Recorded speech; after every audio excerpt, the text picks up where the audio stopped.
My hands shook as I stared at the empty safe hidden behind my son's dresser. The combination I'd used was one I hadn't thought about in over 30 years, yet my fingers remembered every turn. Inside, where there should have been the family heirlooms and $20,000 in cash, there was nothing but a yellowed note. "I'm sorry, Mom." I had no choice. My heart dropped to my stomach as memories of what happened all those years ago came flooding back. How could Robert have found this? And more importantly, what had he done with what was inside? I'm Margaret Sullivan, though everyone calls me Maggie. At 78 years old, I've seen enough of life to know when something isn't right. My bones may creak and my glasses may be thick, but my mind is as sharp as it was 50 years ago. It all started last Sunday when I decided to visit my son Robert and his family at their home in Riverdale Heights. Robert has always been a good boy, even now at 52. He calls me twice a week, brings his family over for dinner once a month, and never forgets my birthday. But lately, something seemed off. His calls were shorter, his voice tighter. Mother's intuition never fades, no matter how old your children get. When I arrived at their house, Robert's wife Charlotte greeted me with her usual warm hug and bright smile. "Maggie. So good to see you. Come in, come in." Robert's in the backyard with the grill. Their home always felt welcoming, with family photos covering the walls and the smell of Charlotte's famous apple pie wafting through the air. Their 2 children, my grandchildren Sammy and Lucy, were supposedly upstairs in their rooms. Sammy was 17 now, all legs and attitude, while Lucy had just turned 14 and was going through what Robert called her dramatic phase. "Lucy. Sammy. Grandma's here." Charlotte called up the stairs, but no response came. I found Robert in the backyard, flipping burgers with that serious expression he gets when he's concentrating. When he saw me, his face brightened, but I noticed something flicker in his eyes. Worry? Fear? It was gone before I could be sure. "Mom. Didn't know you were coming by today." He wiped his hands on his apron and gave me a hug. "Thought I'd surprise my favorite son," I said, patting his cheek. "Since he's been too busy to visit his old mother lately." Robert laughed, but it sounded forced. "Been crazy at work. You know how it is." We chatted about nothing important while he finished cooking. Charlotte brought out lemonade, and eventually, Sammy trudged down to say hello, barely looking up from his phone. But Lucy never appeared. "Where's my little actress?" I asked, referring to Lucy's love of theater. Robert and Charlotte exchanged glances. "She's not feeling well," Charlotte said quickly. "Teenage girl stuff." I nodded, though something felt off. During lunch, I noticed Robert checking his watch repeatedly, and Charlotte kept glancing toward the stairs. After we ate, I stood up. "Think I'll go say hello to Lucy, even if she's not feeling well." Robert almost knocked over his glass. "Don't go upstairs, Mom.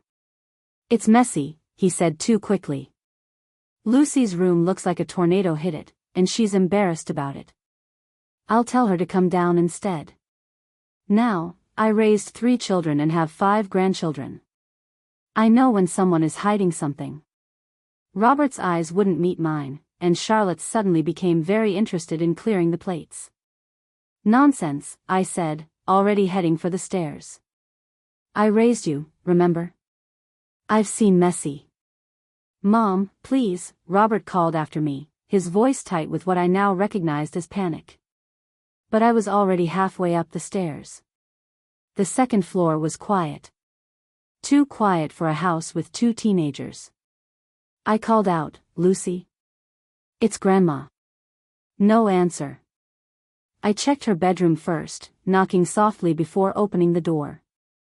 The room was indeed messy, but with the normal chaos of a teenage girl.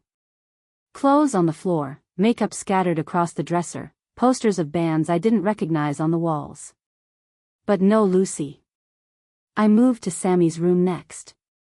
Empty as well, though his backpack was on the bed, open, with several notebooks spilling out. Then I noticed the guest room door was closed. We never closed that door, it stayed open to keep the air circulating. Something pulled me toward it, a feeling I couldn't explain. Behind me, I heard Robert's footsteps on the stairs, moving quickly. I opened the guest room door, and that's when I saw it. The dresser had been moved slightly away from the wall. And behind it, partially visible, was my old safe. The safe I had hidden in my own home 30 years ago. The safe that disappeared after the break-in. The safe that held our family's darkest secret. Mom, wait. Robert's voice came from behind me, breathless and shaky.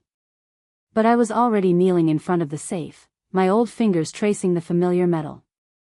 The safe had been in our family for generations. My father gave it to me when I married Robert's father, Frank, back in 1965. It was small but sturdy, with a combination lock that only I knew. After Frank died, I used it to keep our most valuable things safe, including my mother's diamond necklace, Frank's pocket watch, and emergency money I'd saved over the years. How did this get here, Robert? I asked, my voice surprisingly calm despite the storm brewing inside me. This disappeared from my house 30 years ago. The police said it was stolen in the break-in. Robert stood in the doorway, his face pale as a ghost. Charlotte appeared behind him, her hand on his shoulder. I can explain, he started, but his voice cracked. I turned back to the safe and began to turn the dial. Left to 25, right to 10, left to 36. The numbers were as familiar as my own reflection.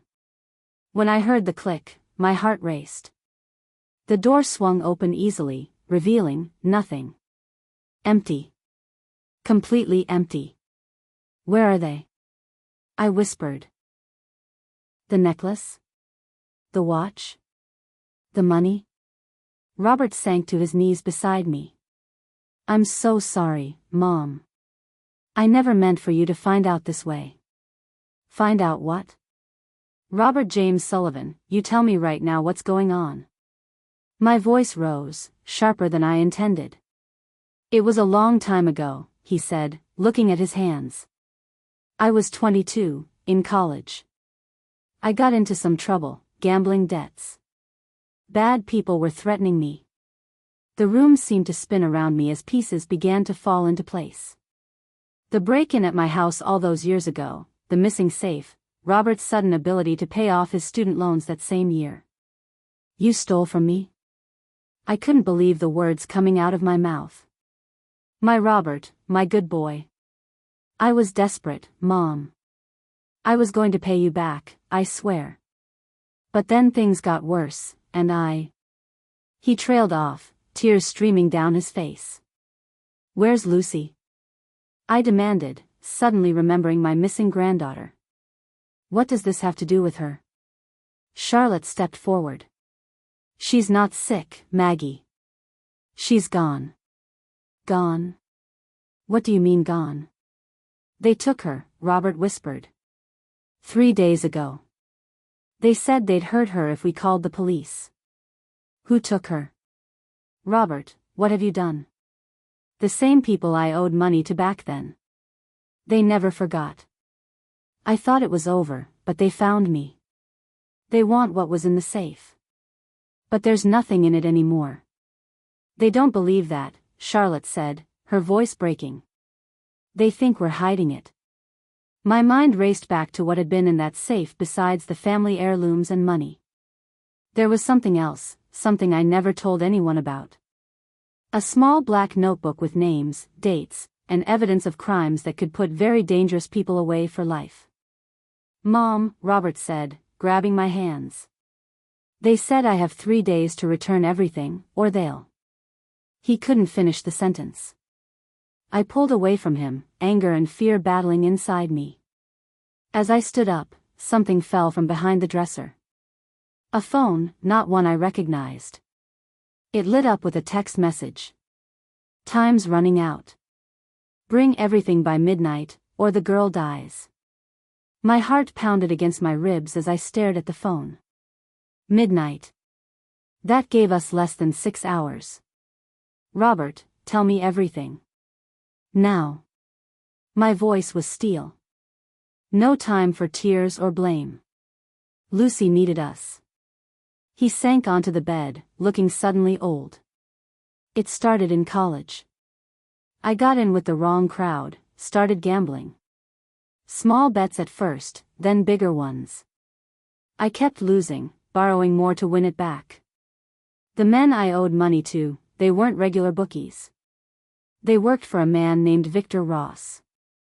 The name hit me like a slap. Victor Ross. A name I hadn't heard in decades, but one I knew all too well. How do you know about Ross? I asked sharply. Robert looked confused. He ran most of the illegal gambling in the city back then. His guys came to my apartment, said they'd break my legs if I didn't pay. So you broke into my house? The hurt in my voice was unmistakable. I was desperate. I only meant to take some cash, but when I found the safe, I thought I could take the jewelry, pawn it, then buy it back later when I got straight. Charlotte squeezed his shoulder. Tell her about the notebook, Rob. Robert nodded. When I opened the safe, there was a black notebook inside. I didn't understand what it was at first, just names and dates. But when I showed it to them as proof I was getting the money together, everything changed. My blood ran cold. You showed them the notebook? They went crazy when they saw it. Said it was worth more than what I owed. They took everything, the money, the jewelry, and the notebook. They said we were square. Until 3 days ago, Charlotte added. When 2 men showed up at Lucy's school and took her. They called us, said they knew who we were, knew about the notebook. Said Victor Ross wants it back. But Ross should be dead by now, I whispered. What? Robert looked up sharply. I hadn't meant to say that out loud. Some secrets I'd kept for over 50 years. But now wasn't the time for secrets. Not with Lucy's life at stake. Victor Ross isn't just some gangster, Robert. He was a monster who destroyed many lives, including people in our family. What are you talking about, Mom? I took a deep breath. That notebook belonged to your father. Frank wasn't just an insurance salesman like I told you kids. Before we met, he worked undercover for the FBI. The notebook had evidence against Ross and his entire operation. Robert's jaw dropped. Dad was FBI? Yes. He got out before we married, but he kept that notebook as insurance. Protection for us if Ross ever found out who he really was. But why would they want it now, after all these years? Charlotte asked. Just then, the phone on the bed buzzed again. Robert picked it up, his hands shaking. They've sent a picture, he said, his voice cracking. He turned the phone around. On the screen was Lucy, pale and frightened, holding today's newspaper. Behind her stood a man I recognized instantly, despite the passage of time. The same cold eyes, the same cruel smile. That's not possible, I whispered. That's Victor Ross. He doesn't look a day older than when I last saw him. You've seen him before? Robert asked. Before I could answer, the phone buzzed again with another message. Bring the real notebook, Margaret. I know you have it. The one your husband gave you had only half the names. The room fell silent as Robert and Charlotte stared at me. 50 years of secrets were crumbling around me. Mom, what's he talking about? What real notebook? Robert's voice trembled. I closed my eyes, memories flooding back. Your father was smarter than them. He made 2 notebooks. One with some information, enough to seem real. And another, the real one, with everything. Names, dates, bank accounts, crimes. Enough to destroy Ross and everyone connected to him. And you have it? Charlotte whispered. I did, I said, opening my eyes. Frank gave it to me for safekeeping before he died. Dad died of a heart attack, Robert said slowly. Didn't he? The pain was still fresh, even after all these years. No, Robert. Your father was murdered. Ross's men made it look like a heart attack. That's why I hid the real notebook. It was our protection. As long as they thought Frank's secrets died with him, we were safe. But where is it now? Charlotte asked. I straightened my back, feeling every one of my 78 years. After the break-in, when I realized the safe was gone, I moved it. Somewhere they'd never look. I turned to Robert. We need to go to my house. Right now. 20 minutes later, we pulled into my driveway. My little house looked peaceful in the evening light, with no hint of the drama unfolding around it. Sammy, stay in the car with your phone ready, Robert instructed his son. If anything seems wrong, call 911. Inside, I led them straight to my bedroom. My hands shook as I pulled a stepladder from my closet and climbed up. Robert steadied me as I reached for the attic access panel in the ceiling. Mom, be careful. I'm old, not helpless, I muttered, pushing the panel aside. Shine your phone light up here. The beam illuminated the dusty attic space. I reached into a far corner and pulled out a faded pink shoebox. This? Robert asked, looking confused as I climbed down with the box. No one looks twice at an old lady's shoe collection, I said, sitting on the bed. Inside the box, beneath tissue paper and an actual pair of pink shoes I'd worn to my granddaughter's christening, was a small leather-bound book. The real notebook, I whispered, holding it up. Robert reached for it, but I pulled back. Wait. We need a plan. They'll kill Lucy as soon as they get this. And probably us too. We should call the FBI, Charlotte suggested. No, I said firmly. Ross has evaded them for decades. He must have people inside.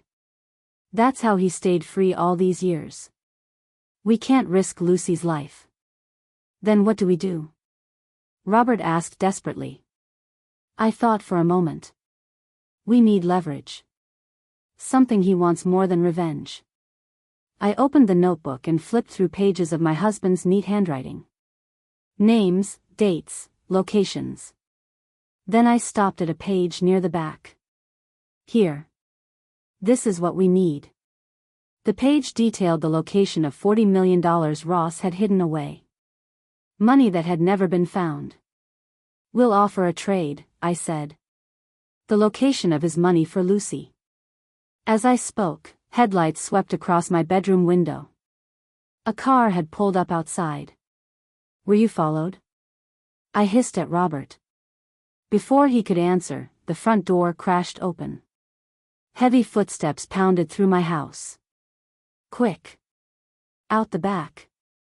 I stuffed the notebook into my pocket and pushed Robert and Charlotte toward my bathroom window. As they climbed out, I grabbed something from my bedside drawer. Then I heard a voice from my bedroom doorway. Hello, Margaret. It's been a long time. I turned slowly to face Victor Ross, looking exactly as he had 50 years ago, pointing a gun directly at my heart. Victor. I kept my voice steady despite the fear freezing my insides. You look exactly the same. He smiled, but it didn't reach his eyes. Modern medicine works wonders, Margaret. When you have money, aging becomes optional. I glanced toward the bathroom where Robert and Charlotte had escaped. Victor noticed. Don't worry about your son and his wife. My men will find them before they get far. He gestured with his gun. The notebook, Margaret. Now. Where's my granddaughter? I demanded. Victor chuckled. Brave, just like Frank was. Lucy is safe, for now. She's quite smart, your granddaughter. Told me all about her brave grandmother who used to be a nurse and always stands up to bullies. My heart ached thinking of Lucy in this monster's hands. I want proof she's alive before you get anything. Victor pulled out a phone, tapped it a few times, then turned it toward me. There was Lucy, holding today's newspaper, tears streaming down her face. Satisfied? Now, the notebook. It's not here, I lied. It's hidden somewhere safe. Victor's face darkened. Don't play games with me, Margaret. Frank tried that, and look what happened to him. Rage bubbled up inside me. You killed my husband. I did what was necessary. Frank was going to expose everything. Victor stepped closer. That notebook has names of people in very high places. People who would do anything to keep their secrets buried. Like you haven't aged in 50 years? I asked. What kind of deal with the devil did you make, Victor? He laughed. Not the devil. Just very expensive doctors in countries with few regulations. But time is running out, Margaret. My patience is thin. I heard a noise outside, then shouting. Robert's voice. My blood ran cold. Your men found my son? I asked, trying to keep Victor's attention on me. It appears so. Victor smiled coldly. Now, the notebook, or your son dies first, then your granddaughter. I reached slowly into my pocket and pulled out the leather book. Here. Take it. Victor snatched it from my hand, flipping through the pages eagerly. As he did, I slipped my other hand into my sweater pocket, fingers closing around what I'd grabbed from my bedside drawer. The money location is on page 42, I said. As Victor flipped to that page, I heard Lucy's voice from somewhere in the house, crying out for help. Victor's head turned just slightly, and I took my chance. I pulled Frank's old service revolver from my pocket and pointed it straight at Victor. Drop the gun, Victor. He looked up, surprised, then laughed. An old lady with a gun? Do you even know how to use that thing? Frank taught me well. My hand was steady. Where is my granddaughter? Just then, the bedroom door burst open. A man I didn't recognize dragged Lucy inside, his hand gripping her arm roughly. Grandma! Lucy cried, her face streaked with tears but eyes widening at the sight of me holding a gun. Let her go, I commanded. Victor's smile widened. You won't shoot me, Margaret. Not with your precious granddaughter in the room. Try me, I said coldly. I'm 78 years old. I've lived my life. But I won't let you hurt my family anymore. The standoff stretched between us, tense and dangerous. Then, from outside, came the wail of police sirens. Victor's face twisted with rage. You called the cops? No, I said. But my grandson Sammy is a smart boy. I'm guessing he didn't listen when his father told him to stay in the car. Victor raised his gun toward me, his finger tightening on the trigger. If I'm going down, you're coming with me, Margaret. I saw his finger squeeze, heard Lucy scream, and then I pulled my own trigger. The gunshot echoed through my small bedroom. Victor's eyes widened in shock as he stumbled backward, clutching his shoulder. His gun fell to the floor with a thud. You shot me, he gasped, surprise written across his face. I told you Frank taught me well, I said, keeping my gun steady. I aimed for your shoulder. I'm not a killer like you. The man holding Lucy loosened his grip in shock, and she broke free, running to me. I wrapped one arm around her while keeping the gun pointed at Victor. It's okay, sweetheart, I whispered to Lucy. Grandma's got you. Outside, the police sirens grew louder. Victor's face twisted with rage as he looked at the notebook in his hand. This isn't over, Margaret, he hissed. Yes, it is, came a voice from the doorway. A woman in a dark suit stood there, gun drawn. FBI. Don't move, Ross. More agents flooded into my house. One took my gun gently, while another handcuffed Victor despite his wounded shoulder. Agent Miller, the woman introduced herself to me. We've been tracking Ross for decades. Your husband's case was never closed. How did you know? I asked, still holding Lucy tight. Your grandson called 911, but we were already watching your house. We've been monitoring Ross for months, waiting for him to make a move. Within minutes, my house was full of FBI agents. Robert and Charlotte were brought back safely. Sammy ran to his parents, tears streaming down his face. As the agents took Victor away, Agent Miller sat with me in my kitchen. "That notebook is crucial evidence," she said. "We'll need it." I smiled. "The one Ross took is a fake. I made it years ago as a decoy." I reached into my bra and pulled out a memory card. "This is the real thing. Every name, date, and crime Frank recorded, plus my own notes over the years. I've been updating it, waiting for the day Ross would surface again." Agent Miller looked impressed. "You're quite something, Mrs. Sullivan."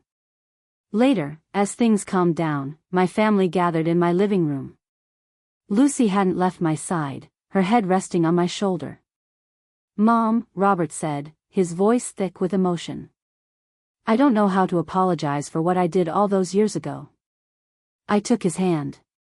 "You made a terrible mistake, Robert.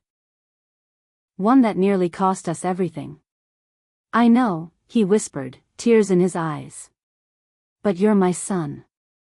And I understand why you did it, even if I can't forget it." I squeezed his hand. "Family protects each other. That's what your father died for, what I fought for today, and what we'll all remember going forward." "I promise I'll be better," Robert said. "No more secrets." "No more secrets," I agreed. "And when we get home," I looked at Sammy and Lucy, "no more going through your grandmother's things without permission." Lucy giggled through her tears. "I found that safe weeks ago when I was looking for extra blankets. I didn't know what it was, but Dad freaked out when I mentioned it." "Because I recognized it immediately," Robert admitted. "I've been carrying that guilt for 30 years. "Well, now it's over," I said firmly. "Victor Ross will spend the rest of his life in prison, and we can finally be free of the past." Charlotte brought in cups of hot chocolate for everyone. As we sat together in my living room, safe and whole, I thought about Frank and how proud he would be of our family. "Remember," I said to my grandchildren, "what matters most in this world is how you treat others. Your grandfather knew that. He died protecting people from a man who only cared about himself. Always choose kindness and respect, even when it's the harder path." Lucy leaned against me. "I will, Grandma. I promise." And in that moment, I knew that all the secrets, all the pain, had led us here, to this lesson that would live on through generations. Frank's legacy wasn't just in a notebook, but in the hearts of his family.